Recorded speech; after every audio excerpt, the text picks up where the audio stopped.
Assalamualaikum warahmatullahi wabarakatuh. Apa kabar Ananda semua? Kelas 10 IPS. Semoga semua sehat-sehat dan tetap di rumah. Kita review materi kita di semester genap ini. Sebelumnya materi ini sebenarnya sudah disampaikan ketika pada saat di kelas, tapi tetap saya buatkan videonya untuk kalian untuk mengingat kembali ya. Materi kita tentang yaitu sosialisasi. Sosialisasi. Apa itu sosialisasi? Sosialisasi adalah proses belajar. Proses belajar mengenali lingkungan sosial dan kebudayaan sebuah tempat atau lokasi ya, sebuah lingkungan sosial. Menurut Kunchoro-Ningrat, sosialisasi adalah sebagai proses belajar kebudayaan dalam hubungan dengan sistem sosial di mana seorang individu ya, dari masa mulai anak-anak hingga masa tuanya ya, belajar tentang pola tindakan dalam interaksi ya, dengan segala individu di sekelilingnya ya. Jadi mulai dari anak-anak sampai masa tua itu adalah proses sosialisasi, mempelajari hal-hal, mempelajari norma-norma ya. Nah, menurut George Herbert Mead ada 3 tahapan perkembangan manusia ya. Yang pertama yaitu play state. Play state itu ketika masa anak-anak mulai meniru orang tuanya, kakaknya, tapi dia sebenarnya belum mengerti peran sebenarnya. Salah meniru jadi dokter, meniru jadi driver, menjadi polisi dan seterusnya. Yaitu pada tahap play state. Kemudian tahap berikutnya adalah game state. Ya. Tahap seorang anak mulai paham perannya, dia bisa main bola bersama dengan teman-temannya, dia tahu di mana kiper ya, di mana jadi penyerang, jadi gelandang, kanan kiri dan seterusnya ya. Dia tahu perannya. Itu adalah tahap game state ya. Kemudian tahap yang berikutnya itu yaitu generation order. Nah, ini tahap udah dewasa, dia sudah menjadi dirinya sendiri, dia berperan sebagai dirinya sendiri ya. Nah, itu tahapan perkembangan menurut George Herbert Mead ya. Kemudian Charles Houghton Cooley ya mengatakan bahwa perkembangan manusia menurut teorinya dia ada 3 tahapan. Teori dia sering disebut looking glass self ya. Jadi manusia itu sebenarnya kayak cermin. Kita itu sebenarnya mencerminkan atau memantulkan apa yang orang lain nilai terhadap diri kita. Kita adalah produk sosial. Kita adalah produk lingkungan kita menurut ya teori looking glass self itu ya. Nah, menurut dia ada 3 tahapan dalam teori tersebut ya. Yang pertama, seseorang ya mengembangkan ya, membayangkan bagaimana perilaku atau tindakannya tampak bagi orang lain. Dia membayangkan terhadap ya tampak bagi orang lain. Yang kedua yaitu seseorang membayangkan bagaimana orang lain menilai perilaku dan tindakannya. Nah, yang ketiga, ya, seseorang ya membangun konsepsi diri. Nah, ini tahap ketiga itu dia udah punya konsepsi diri ya, tentang bagaimana asumsi perilaku orang terhadap dirinya. Dia sudah punya jati diri. Ya. Mirip dengan teori Herbert Mead sebelumnya ya, seperti itu. Kemudian berikutnya dalam materi sosialisasi adalah kita mempelajari tentang faktor-faktor pembentukan kepribadian. Ya. Ada 5 faktor paling tidak yang membentuk kepribadian seseorang. Yang pertama adalah warisan biologis. Ya, IQ, tinggi badan, fisik itu mempengaruhi kepribadian. Orang yang misalnya fisiknya cacat, maka cenderung kepribadiannya biasanya agak minder, rendah diri gitu ya.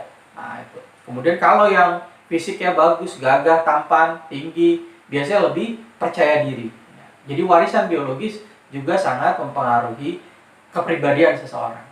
Yang kedua, lingkungan fisik, ya, lingkungan alam. Orang-orang yang tinggal di pegunungan berbeda karakternya dengan orang-orang yang di pantai, ya, seperti itu. Nah, itu lingkungan fisik, geografis, cuaca, iklim itu juga mempengaruhi. Kemudian yang ketiga yang membentuk kepribadian itu kebudayaan. Ya, bagaimana budaya masyarakat setempat di mana dia berada itu juga sangat mempengaruhi kepribadian, pembentukan kepribadian seseorang. Ya. Yang keempat yaitu pengalaman kelompok. Pengalaman kelompok ini adalah teman sepermainannya, bagaimana dia bergaul dengan teman-temannya. Ya, kalau dia remaja, maka kehidupan remaja, kehidupan kelompoknya itu akan mempengaruhi kepribadian dia. Yang kelima yaitu pengalaman unik. Nah, apa ini pengalaman unik? Jadi setiap individu meskipun dia kembar siam sekalipun, ya, kembar identik, dia tetap akan punya kepribadian yang akan berbeda, ya. Karena setiap individu pasti bertemu dengan pengalaman yang tidak sama setiap hari, tiap detiknya, tiap menitnya. Nah, itu disebut pengalaman unik, ya. Jadi kejadian-kejadian itu juga akan membentuk karakter seseorang. Nah, berikutnya yang kita pelajari yaitu tentang agen sosialisasi, bentuk sosialisasi, tipe, dan pola sosialisasi. Yang pertama, agen sosialisasi. Apa saja agen sosialisasi? Yang pertama adalah keluarga. Nah, ini keluarga itu menjadi tempat sosialisasi individu belajar tentang nilai dan norma yang paling pertama dan utama. Kemudian yang kedua, kelompok sepermainan, teman sepermainan. Ini juga agen sosialisasi bagi seorang manusia berinteraksi, ya, belajar tentang norma, nilai, perilaku, tindakan itu dengan lingkungan terdekatnya, temannya. Ya. Yang berikutnya yaitu sekolah. Nah, ini juga agen sosialisasi yang berikutnya yaitu sekolah. Nah, ini sekolah juga membentuk pengetahuan, ya, disiplin, ya, tanggung jawab itu dilatih di sekolah. Kemudian yang berikutnya yaitu media massa. Ini juga sebagai agen sosialisasi. Apalagi pada masa sekarang peran media massa atau pengaruh media massa itu demikian besar terhadap proses sosialisasi dan pembentukan karakter tadi, ya. Kemudian bentuk sosialisasi. Bentuk sosialisasi ada dua, yaitu primer dan sekunder. Primer adalah sosialisasi yang pertama kali dia dapat di lingkungan keluarga. Ketika dia mulai dilahirkan, dia dikenalkan dengan ibu, bapaknya, ya, adik, kakaknya, dan seterusnya, ya. Nah, itu sosialisasi yang pertama. Kemudian sosialisasi sekunder. Ya, sosialisasi sekunder adalah sosialisasi selain di lingkungan keluarga, temannya, ya, sekolah, ya, dan seterusnya. Itu jadi sosialisasi sekunder.